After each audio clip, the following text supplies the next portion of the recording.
আপনি জীবনে ব্যর্থ হচ্ছেন কারণ আপনার নিজের সাথে কমিউনিকেশন ঠিক নেই। সো জীবনে সফল হওয়ার জন্য যদি একটা স্কিল আপনার লাগে, that is communication skill. So সফল হওয়ার জন্য নিজের সাথে কমিউনিকেশন ঠিক করুন। মনে রাখবেন আপনার কথা এতটা পাওয়ারফুল, আপনি যদি সঠিকভাবে কথা না বলেন, আপনার কথার ভুলে আপনার জীবন যেতে পারে চলে।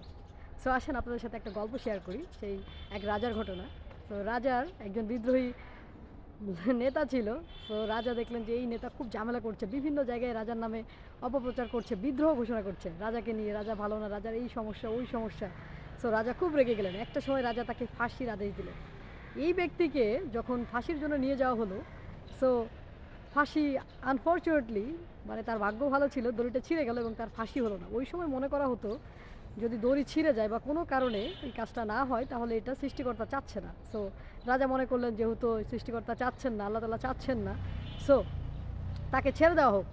কিন্তু ছেড়ে দিবে রাজা যখন তার ফাঁসির আদেশপত্র ক্যান্সেল করাতে সাইন করবেন, তখন রাজা সিপাহীকে জিজ্ঞাসা করলেন যে ওর যে ফাঁসি হয় নাই ও তখন কি বলেছিল? তখন বলছিল এই রাজা এতটা দুর্বল, তার দড়ি এতটা নরম একটা মানুষকে ফাঁসিও দিতে পারে না। রাজা রেগে গেলেন এবং এত শক্ত করে দড়ি বানালেন এবং সে মারা গেল।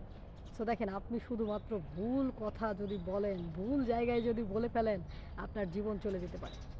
সো কমিউনিকেশন এতটা পাওয়ারফুল। সো জীবনে যে স্কিলটা আপনার দরকার সেটা হচ্ছে কমিউনিকেশন। আর যাই শেখেন বা না শেখেন, কমিউনিকেশনটা ভালোভাবে শিখবেন। আমি একটা কথা সবসময় বলি যে মানুষ অনেক কথা বলতে পারে, অনেক কথা শিখেছে, বাট কোথায় কি বলতে হয় সেটা বলতে অনেকেই ভুল করে। তো সঠিক জায়গায় সঠিক কথা যদি বলতে না পারেন, আপনি সঠিক যে জিনিসটা আপনি চান, যে স্বপ্নটা আপনি দেখেন, যে ড্রিমটা আপনার আছে সেটা কখনোই পূরণ হবে না। Thank you.